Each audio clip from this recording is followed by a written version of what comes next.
네 말도 맞는데 내 말을 더해보면 이런 거야.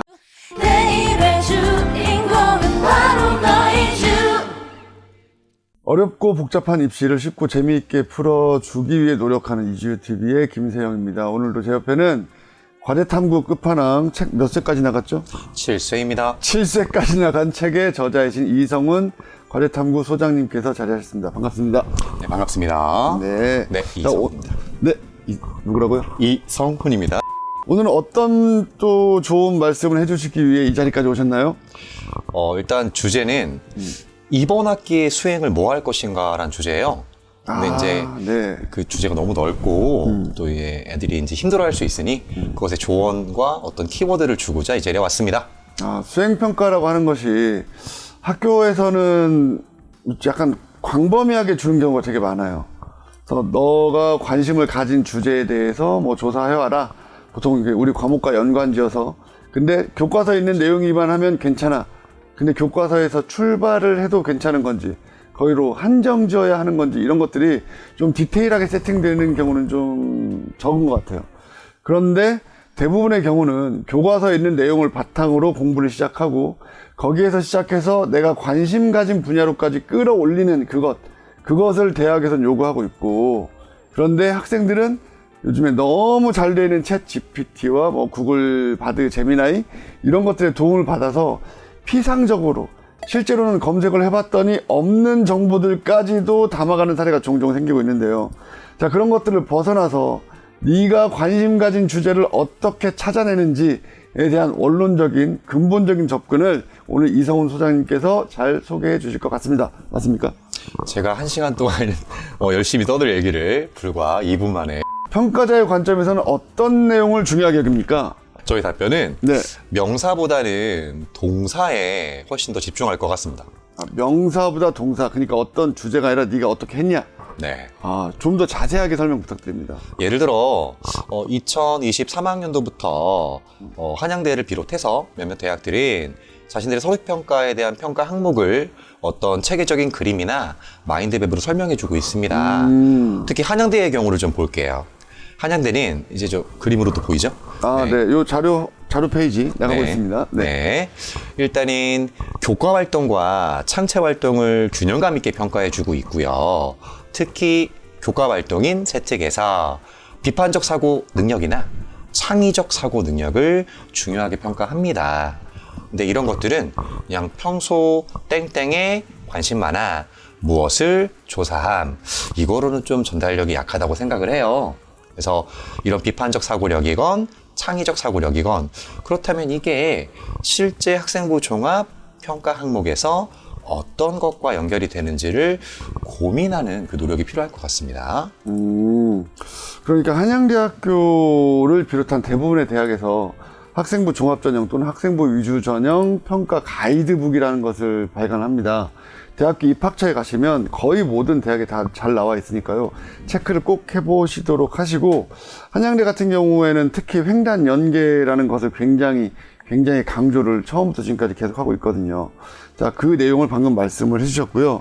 궁금하신 분은 한양대학교 입학처에서 자료를 다운 받으셔도 괜찮겠고, 근데 가장 포인트가 되는 것은 저희가 자료 페이지라고 말씀드린 아까 그 페이지를 체크하시면 될 것 같습니다. 자, 그런데 부모님들이 굉장히 어려워하세요. 우리가 만약에 세 자녀인 경우에 셋째에 입시를 치르는 그런 분께서도 질문하시는 게, 선생님, 그러면 세부 능력 및 특기사항의 교과 내용과 관련한 학업 역량과 그다음 학업 역량이 아닌 뭐 전공 적합성이라든가 또는 뭐 진로 관련 능력이라든가 진로에 대한 호기심, 이런 것들이 어느 것을 어떤 관점에서 해석해야 되는 것일까요? 라고 물어보신 경우가 있거든요. 자, 네. 네. 답변이 이렇게 어렵게 나오거나 이렇게 되게 복잡하게 나오진 않을 것 같아요. 그런가요? 네. 예를 들어서 네. 자연공학 계열의 친구라면 그 친구한테 국어와 영어는 뭔가 글을 잘 해석하고 글을 비판적으로 검토하는 뭐 사고력? 이라든가 네. 그리고 이제 그 글을 이제 문단별로 잘 요약해가지고 핵심 키워드를 분석하는 힘, 뭐 이런 것들은 국어와 영어에서 중요하잖아요. 네, 그래서 그렇죠. 뭐 한 학기의 모든 과목이 예를 들어 11개 과목이라면 11개 모든 과목에서 딱 전공에 대한 관심, 전공 수업에 대한 이해, 전공 적합성 이런 거를 강조하는 것보다 주인공을 딱 정해서 자연공학 친구니까 예를 들어 2학년이라면 수학 1, 수학 2, 물리학 1, 화학 1 또는 미적분 이런 중요한 자기한테 되게 중요한 주인공 과목에서 다양한 관점으로 문제 해결해 본 경험 그리고 문제 발생의 원인을 탐구한 경험 이런 게 좀 더 중요하다고 생각합니다. 그렇습니다. 그러니까 전체를 다 잘하면 너무 좋겠지만 하지만 일단 자기한테 중요한 것부터 챙기기 시작을 하고 그리고 각 교과별로 우리가 꼭 챙겨야 되는 핵심적인 능력이 누구나 생각할 수 있는 바로 그 능력입니다. 국어 과목에서 우리가 물리학을 얘기할 필요는 전혀 없고 국어에서는 국어를 잘한다고 얘기하면 되는 겁니다. 물리에서는 물리를 잘한다고 얘기하면 되는 거고요. 그러면 공대 교수님들께서는 물리를 정말 잘하는구나. 물리 과목에서 물리를 잘한다. 이게 가장 기본입니다, 일단. 그리고 물리학 중에서도 뭐 예를 들면 내가 기계공 쪽이다. 그러면 기계와 관련된 뭐 동력학 이런 쪽에 이 친구가 흥미를 가지고 잘 해왔구나라고 판단할 수 있을 것 같다는 말씀이시죠. 네, 맞긴 맞는데 여기서 약간 걸리는 게 있다면 네. 과연 국어에서 국어를 잘한다는 게 무엇이고 영어에서 영어를 잘한다는 게 무엇인지 그거 궁금하네요. 이 부분이 국어를 잘한다는 건 뭐예요? 예를 들어 문학이라면 네. 한 작가가 쓴 시나 소설이 있다고 예상을 해볼게요. 네. 그 작품에 대해서 그 작품의 주제와 연관성 있는 다른 작품과 비교하면서 감상할 수 있는 친구인가, 그 시대의 어떤 가치관을 반영했을 때 반영론적 관점으로 해석할 수 있는 친구인가, 뭐 그런 것들을 즉 수업 시간에 배운 이론을 실제 작품에 접목할 수 있는 친구를 원할 것 같고요. 영어는 한번 제가 답변을 부탁드려 볼게요. 영어는 영어를 잘한다고 써 있어야죠. 그런데 저는 이게 참 국어에서 좀 아쉬운 게 있습니다. 그러니까 왜냐면 국어 세특을 얘기할 때 대부분이 한 작가의 다른 작품과도 비교하면서 이 작가가 처한 현실이 어떻게 변했기 때문에 어떤 작품이 되었다거나 또는 동시대를 살아간 다른 작가의 작품과 또 비교를 한다거나 이런 식인데 이게 결국은 비교와 분석에 포커스가 맞춰져 있잖아요. 작품을 작품 있는 그대로 읽고 감상하고 감동받으면 안 되는 겁니까? 왜 그런 세특은 좋은 세특이라고 하지 않는 거죠? 근데 저도 되게 무척 공감이 되는데, 네. 뭐라 해야 될까? 그래도 평가자가 잘 평가할 수 있도록 도와주기 위해서 딱 이렇게 단원에서 중요하게 제시하는 핵심 근거나 핵심 평가 개념을 이렇게 더 강조하는 것 같습니다. 그런 게 아닐까요? 저도 그 김홍길 선생님의 9켤레 구두로 남은 사나이 그 작품을 굉장히 좋아하는데 근데 그것에 교과서에 나왔었나 봐요. 그 친구가 읽고 어떤 스스로의 감상문? 이걸 적은 것이 그대로 거의 세특에 녹아 들어갔는데 이게 저는 너무 좋았는데 저를 제외한 다른 컨설턴트 분께서 이건 너무 흔하다. 아니 흔한 게 뭐가 중요합니까? 이 친구가 정말로 그걸 읽고 느꼈다는 게 중요한 거지. 문학 작품이라는 게 읽고 느껴서 자기 삶에 어떤 영향을 줬다면 그걸로 저는 충분하다고 생각하는데 평가자의 관점은 그게 아닌 거군요. 근데 여기서 잠깐 말씀하신 것 중에서 네. 자신의 삶에 어떤 영향을 미쳤는지를 말씀하시잖아요. 그렇습니다. 그 부분은 어느 대학이건 그게 학생부이건 면접에서건 확인하고 싶어하는 중요한 키워드가 될 것 같아요. 근데 읽으면서 그런 글들이 그 학생이 저는 그 단어 하나하나가 상당히 독특하고 잘 썼다고 생각했는데 그 짧은 시간에 과연 그것을 읽어낼 수 있을 것인가에 대해서 의문을 제기하신 분들이 좀 많이 계셔서 좀 그 부분 좀 아쉽더라고요. 그런데 선생님 전체 교과 수준이 있잖아요. 전 교과 성적이 뭐 1.5다, 1.7이다 이것과 전 교과가 1.8인데 이 대학에서 요구하는 그런 특정 과목의 성적이 우수하다. 이런 것들에 대해서 비교를 해야 되지 않습니까? 그러니까 전 교과 수준은 어떻다. 또 핵심 교과 수준은 어떻다. 이런 것들에 대해서 좀 설명을 해주시면 좋겠어요. 예를 들어 최근에 네. 다 이제 살펴보시고 분석까지 해주셨지만 동국대학교가 2025학년도 학생부 종합전형 가이드북을 소개했습니다. 벌써 나왔어요? 네, 그렇습니다. 엄청 네네네. 빠르네요. 아주 따끈따끈한 네. 자료이죠. 그래서 곰곰이 읽어봤는데 여러 전문가들도 분석해 주셨고 저희도 열심히 봐서 느꼈던 점은 특히 시스템 반도체학부의 지원자 3명의 사례가 인상 깊었습니다. 그 사례에서 눈여겨봤던 게 기초교과목 포함해서 전 교과목의 내신 등급이 높았던 친구보다 그 시스템 반도체학부 관련된 수학 1, 2, 미적분, 기하, 그리고 물리화학 1, 2, 화학 1, 2 이런 전공 관련 교과목의 학업 성취도가 좋았던 친구가 창체 활동이나 세특에서의 탐구 활동에서도 좋은 도전, 또 좋은 긍정적인 평가를 받았던 사례가 있기 때문에 이게 동국대만의 이야기는 아닐 것 같아요. 그래서 관심 분야에서 어떤 더 깊은 고민 해보았는지 이런 걸 좀 더 중요하게 보는 것 같습니다. 이성훈 소장님 말씀하신 거를 조금 더 부연 설명을 드리자면 전공과 관련된 과목에서는 전공과 관련된 내용을 공부한 것을 드러내면 되겠고 오히려 전체 교과 수준의 성적이 좀 좋다. 그것은 이 친구 참 성실하게 공부를 했구나. 특히나 학생부 종합전형 초창기에 이제 그런 얘기가 많이 나왔잖아요. 수업 단위수, 지금은 학점이겠네요. 몇 학점이냐? 이런 것들이 많다면 학교에서 그 학생의 시간 중에 차지하는 시간의 비율도 높은 거잖아요. 그럼 그 친구가 거기서 우수한 성적을 받았다는 거는 좀 더 성실한 학생이겠구나. 성실성을 체크할 수 있는 것이고 교과 성적이 관련 교과 성적이 좋았다면 전공에 대한 관심도가 높았구나. 자, 관심도가 높았는데 실제로 실력은 어떨까? 이게 희망 전공 관련 과목의 세부 능력 및 특기사항 이런 곳에 들어가 있어야 된다. 그럼 동아리나 자율활동 이런 곳에서도 전공에 관련된 얘기도 들어가겠지만 또 다양한 다른 이야기도 넣을 수 있잖아요. 네. 자, 그런 얘기는 어떤 게 될까요? 예를 들어서 소통이라는 키워드에 좀 포커스를 맞추게 되면 소통이요. 네, 소통 중요하죠. 어떻게 보면 소통이라는 것은 상대방이 처한 상황에 공감한다는 것과 그리고 책임감. 그러니까 책임감. 내게 주어진 역할에 대한 책임감이요. 요럴 때 왜 학생부의 마지막 페이지는 담임 선생님이 작성해 주시는 행동 특성 및 종합 의견 있지 않습니까? 그렇죠. 행특이라고 부르는 거. 네. 그래서 그 행특과 동아리 활동을 보게 되면 거기서 의사소통 능력이나 또는 멘토링 했을 때 자세나 어떻게 의견들을 조율하고 어떻게 그 프로젝트의 산출물을 끌어가는지 그런 이렇게 노력하는 과정이 보이기 때문에 이걸 이어서 좀 이렇게 다음 자료와 함께 얘기하자면 네. 어떤 친구는 아까 말씀하신 것처럼 골고루 성실하고 균형감이 있기 때문에 이 친구의 세부 특기 사항에서는 자기 관리 관련된 능력이나 지식 정보 처리하는 능력이 더 강하게 평가가 돼요. 근데 또 어떤 친구는 이렇게 꼼꼼하거나 성실하고 책임감이 엄청 강하진 않지만 정말 자기가 좋아하는 학문에서 탁월함이나 문제 해결 능력이나 그 어떤 문제 해결 능력을 많이 이렇게 보여주거든요, 차기적으로. 그럴 때는 조금 치우치게 자기 관리나 지식 정보 처리보다는 창의 융합적인 부분에서 좋은 평가를 받을 수 있는 근거가 많이 보입니다. 네. 자, 이제 두 번째로 저희가 화면에 띄워드릴 표가 있는데 이성훈 소장님께서 또 열심히 자료 서치하시고 정리하셔서 가져오셨거든요.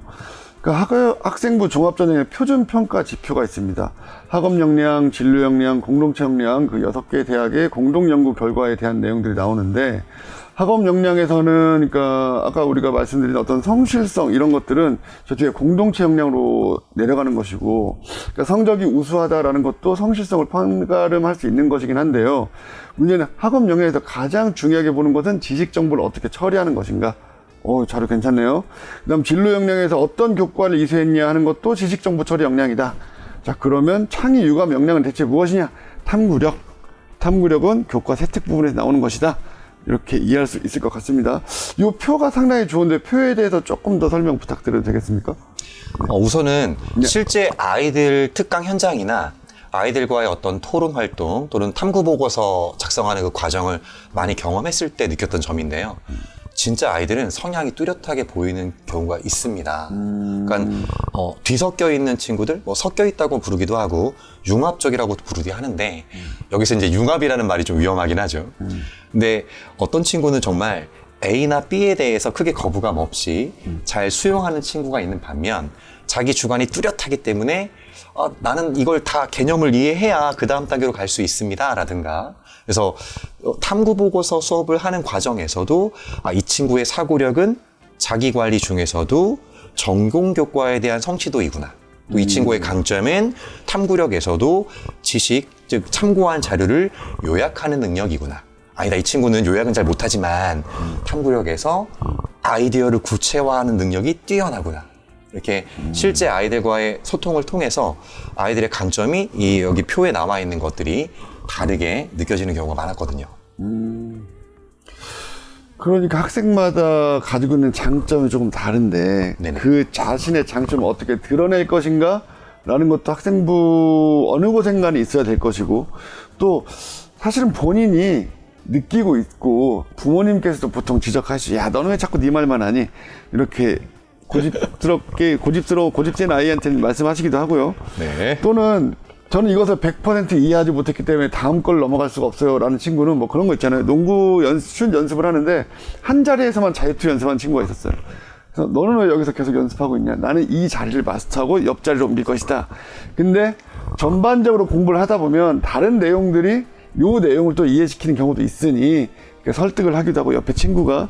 그래서 그렇게 두루두루 돌아가는 게 어떤 그 협업 능력 아니겠습니까? 네.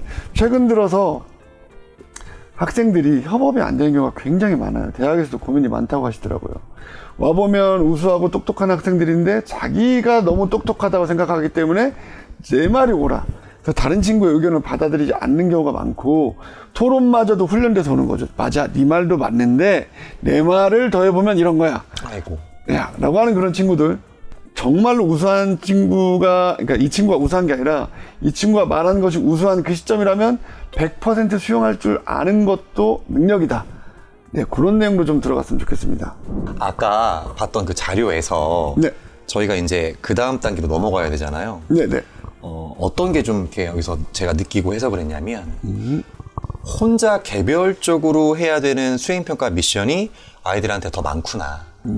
그게 어떤 세특을 보더라도, 어떤 게 학생부를 보더라도, 함께 팀 프로젝트로 하는 세특 활동보다는 혼자 책임져서, 혼자 아이디어를 생각하고, 혼자 검토하고, 요런 게 많았기 때문에, 이제 앞으로 우리 친구들이 이번 학기에 수행평가를 이제 준비하고 계획을 할 때는 그렇게 혼자 책임지고 혼자 마무리해야 될 수행평가 활동도 있겠으나, 모든 활동으로 소통하고 모든 활동으로 완성물을 내야 되는 그런 수행평가에 대해서 구분해서 계획을 세우면 어떨까 싶어서 이걸 한번 강조해보고 싶습니다. 개인적으로 하는 주제에 대해서는 정말로 자신의 능력, 스스로의 역량, 뭐 지식, 정보 처리, 그다음에 창의 융합 뭐 이런 것도 될 수 있겠지만, 모든 활동인 경우에는 다른 사람과 함께하는 능력도 다 뛰어나다. 공감 지수가 높다. 네. 소통 지수가 높다. 자, 이런 얘기도 꼭 들어갈 수 있도록 하면 좋겠어요. 실제로 어쨌든 그렇게 할 수 있는데도 불구하고 욕심이 나거든요. 네. 학생부에 저 똑똑해요라고 자꾸 강조하고 싶어요. 그러다 보니까 다른 친구 얘기가 들어가는 걸 너무 싫어해. 그래서 글자가 아깝다. 뭐 이런 발언들까지 하는 경우도 종종 있는데 아깝지 않습니다. 꼭 넣었으면 좋겠습니다. 네. 성적을, 그러니까 평가를 하다 보면 공동체 역량 부분에서 점수를 줘야 되는데 점수를 줄 항목이 없어. 이 친구의 학생부를 읽었더니 순전히 자기 얘기밖에 없어요. 분명히 실제로는 그런 친구가 아닐 수도 있는데, 자, 그럴 때 아쉬움이 생길 수가 있으니 반드시 1년에 한 2개, 3개 항목에는 특히나 그 창의적 체험 활동, 다른 친구들과 같이 하는 그 부분은 꼭 넣었으면 좋겠습니다. 네, 그런데 고교별로 수행평가가 다 똑같지는 않잖아요. 네, 맞습니다. 어떤 학교는 좀 수행평가가 학생의 자율성을 부여하는 것도 있고, 어디는 아니 선생님께서 원하는 딱 그 부분만 원하시는 경우도 있고, 딱 그 부분 또는 자율성이라고 하더라도 평가는 방식이 또 달라요. 자, 그거를 여러 학교를 비교해 주셨으면 참 좋겠어요. 네. 예를 들면 과목별로. 네. 일단 국어부터 들어가 볼까요? 네. 일단은 뭐 과목별로 이렇게 분류해서 얘기를 먼저 하고 싶었으나, 네.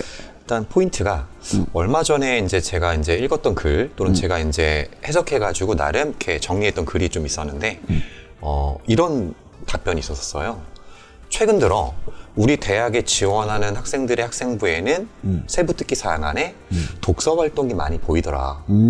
일단 요것에 제가 포인트를 좀 잡아서, 그게 국어 여건, 영어 여건, 통합사회 여건, 그 학교별로 비교하다 보니 독서라는 그런 도구적인 기법이죠. 그래서 네. 독서 활동을 예를 들어 국어에서는 한 학기 한 권 읽기라든가 문제 해결을 위한 책 읽기라든가 또는 수학에서는 진로와 연계된 수학 관련 책을 읽고 서평을 써라.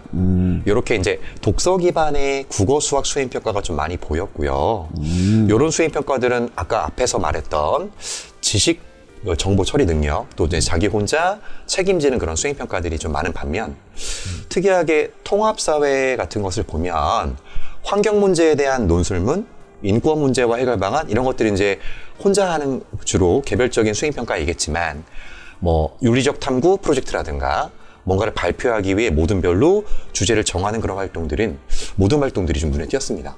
그리고 통합과학은 확실하게 단원에서 그러니까 단원이라는 것을 많이 근거 삼더라고요. 그렇죠. 그래서 그 학기 때 배우는 그래서 예를 들어 지구 시스템이었다면은 천문학 칼럼을 써봐라라든가 우주의 탄생과 별의 진화 보고서를 써봐라. 아니면 화학 쪽의 시스템이었다면은 생활 속의 문제를 해결할 수 있는 신소재를 보고해봐라, 탐구해봐라. 그래서 이런 식의 흐름이 좀 보였었습니다. 뭐 국어나 영어나 사회 인문학 쪽은 저 잘 모르지만 어쨌든 뭔가 이렇게 두루뭉술한 느낌이 좀 있거든요. 근데 수학이랑 과학은 단원이 딱 짚으면 그 단원에서 뭔가를 할 수가 있잖아요. 네. 그래서 좀 그런 과목적인 특성도 좀 있는 것 같아요. 그러면 서평 쓰기나 뭐 책을 기반으로 한 것들이 많이 나온다고 친다면 그런 게 다른 학교도 다 비슷한 흐름인가요? 아무래도 이렇게 특정 학기에는 그게 이제 좀 약간 골고루 왜냐면 독서 활동이라는 거를 최근에 많이 강조하는 흐름이기 때문에 어쩔 수 없이 그 책 기반의 세부 특기 사항이나 수행평가 활동은 겹칠 수밖에 없는데요. 다만 중요한 건 바로 왜가 아닐까 싶어요. 그러니까 왜? 가장 위험한 책이 한 권 있지 않습니까? 리처드 도키스의 이기적 유전자. 와우, 어떻게 알았지? 아, 정말 위험한 책이지 않습니까? 네, 내용도 이기적 유전자. 어렵고. 네. 그래서 수많은 합격생 선배분들께서 읽었던 책들을 많이 흉내내고 싶은 마음도 이해되고요. 그 마음에 공감할 수 있고요. 그렇지만 그런 똑같은 책을 읽었다 할지라도 왜 읽었느냐. 이 왜가 1단계 책은 같을지언정 다음 학기 때 다른 과목에서 읽어야 될 그 2단계 책을 완벽하게 다르게, 그러니까 정말 다르게 해주더라고요. 다르게 한다는 게 무슨 말씀이시죠? 예를 들어 어떤 친구는 생물학 명강 시리즈 중에서 뭐 원이란 책을 읽었다 할지라도 그 다음 단계 때 더 구체적이거나 더 세부적인 어떤 호기심으로 못 가는 친구가 있는 반면 어떤 친구는 생물학 명강 시리즈 원을 읽고 나서 뭐더라? 책 제목이 단백질의 일생이라는 책이 있어요. 엄청 어려운데. 단백질 하나만 파고든 책이거든요. 네. 그러니까 이렇게 언젠가 2학년 2학기라든가 3학년 1학기가 되었을 때 자기가 앞에서 읽었던 책을 제대로 소화시키고 또 한 번 더 읽어서 한 번 더 이제 이해하고 그래서 한 번에 이해하는 책은 쉽지 않지 않습니까? 그래서 이렇게 왜가 중요한 이유는 왜라는 걸 설명할 수 있을 수행평가를 몇 번 해봤다면 그 다음 단계로 좀 심화해야 할 책을 선정할 때 더 방향성이 잘 나오지 않겠느냐 그런 조언이요. 근데 생물학 명강이라는 책은 아무래도 그 여러 교수님들이 하신 강의, 경험 바이오유스라고 하는 그 청소년들을 대상으로 하는 그 과학 강의인데 과학 강의의 지문 모음집이라고 할까 싶은 그런 책이거든요. 근데 방금 말씀하신 단백질의 일생은 논문 모음집이에요. 네네. 예, 그걸 2학년에 읽었다는 건 정말 너무나 놀라운 일일 수밖에 없는 것이고, 걔는 뭐 그 친구는 그냥 대학원을 바로 가야 되는 거 아닌가 싶을 정도의 서울대 갔겠네요. 예, 그건 아니고요. 하지만 중요한 포인트는 이것입니다. 뭐 다양한 약간 다이제스트식으로 되어 있는 그런 책이지만 생물학 명강이 근데 내용이 쉽진 않아요. 또 교수님들께서 설명하시는 거다 보니까 청소년들을 대상으로 해도 쉽진 않은 내용인데 근데 그런 내용에서 나 이게 정말 요 꼭지가 너무 흥미로워서 그걸 읽었어. 그래서 단백질이라는 게 어떻게 만들어지고 어떻게 뭐 시스템을 만들고 그러니까 개를 만들고 다시 어떻게 사멸하고까지의 그 과정들이 세부적으로 굉장히 잘 나와 있는 책들인데 결국 중요한 건 그거죠. 그래서 생물학 명강에서 호기심을 잡아서 내가 무엇에 관심을 가져서 왜 단백질을 공부하게 되었는지 단백질 네가 공부한 이유는 대체 뭘까? 물론 저는 그것도 있거든요. 순수하게 나는 학문적으로 호기심이 있어. 난 단백질이 궁금한데? 그것 자체가 충분히 중요하다고 생각하지만 하지만 조금 더 청소년 시기이기 때문에 그 단백질을 공부해서 무엇을 하고 싶으냐 라는 질문에 답을 할 수 있으면 더 좋겠다 네, 이런 생각도 잠깐 해봅니다. 자, 그러면 이제 그 다음 다른 학교의 예를 한번 들어주시면 좋겠습니다. 이번에는 네. 한 교과목에서 제안한 수행평가 주제이지만 이 과목의 수행평가 하나가 다른 과목에 영향을 줄 수 있다. 즉 맥락적으로 확장될 수 있다. 네. 이런 사례가 될 수 있는 수행평가인데요. 일단은 어떤 D고교의 국어 수행평가를 보게 되면 교과서 학습 내용 기반의 자유주제 글쓰기가 있고요. 아, 어렵다. 여기서 포인트는 자유주제죠. 네, 자유주제. 이 말은 그냥 네가 알아서 해. 뭐 이런 얘기인데 이렇게 자기가 알아서 하는 수행평가를 아이들은 되게 어려워합니다. 그럴 때 이게 위험에 대한 뭐 비판적으로 검토하는 글이었는지 아니면 사회에서의 어떤 제도나 정책에 대한 글이었는지에 따라 좀 달라지겠지만요.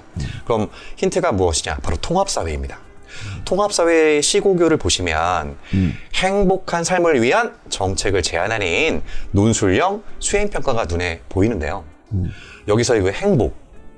이 행복이라는 것은 예를 들어 인문사회 계열에서 사회학과나 행정학과나 공공인재학부를 원하는 친구들에게는 행복한 삶 이렇게 되면은 행복 지수를 먼저 떠올리게 됩니다.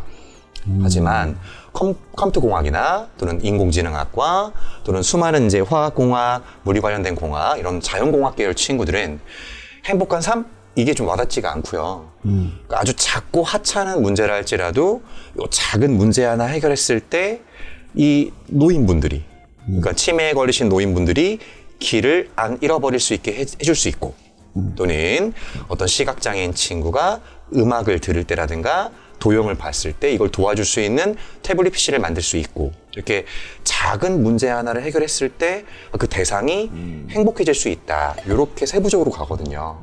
이런 차이가 좀 있을 것 같고요. 와닿네요. 나이를 먹으니까 길을 찾기가 어려워. 말씀하신 것 중에 시각장애인들이 도형을 봤을 때 처음엔 좀 이상했거든요. 시각장애인이 도형을 어떻게 보지? 즉 시각장애인이 삼각형이라는 단어를 듣고 삼각형을 떠올릴 수 있도록 도와주는 그런 어플 또는 뭐 태블릿에서 어떤 터치감이라고나 할까? 그런 것들이 있다면 참 좋겠다. 좋은 생각이네요. 그래서 공학으로 접근하고 있지만 결국은 귀결은 사람이다. 사람에 대한 관심, 사회에 대한 관심 이것이 없으면 공학 또는 과학에서도 약간 의미가 많이 퇴색하는 것은 아닌가라는 생각을 이 C 고교를 통해서 하게 되었습니다. 아주 좋은 선생님들이시네요. 네. 자, 그 다음 또 다른 학교는 어떤 예가 있을까요?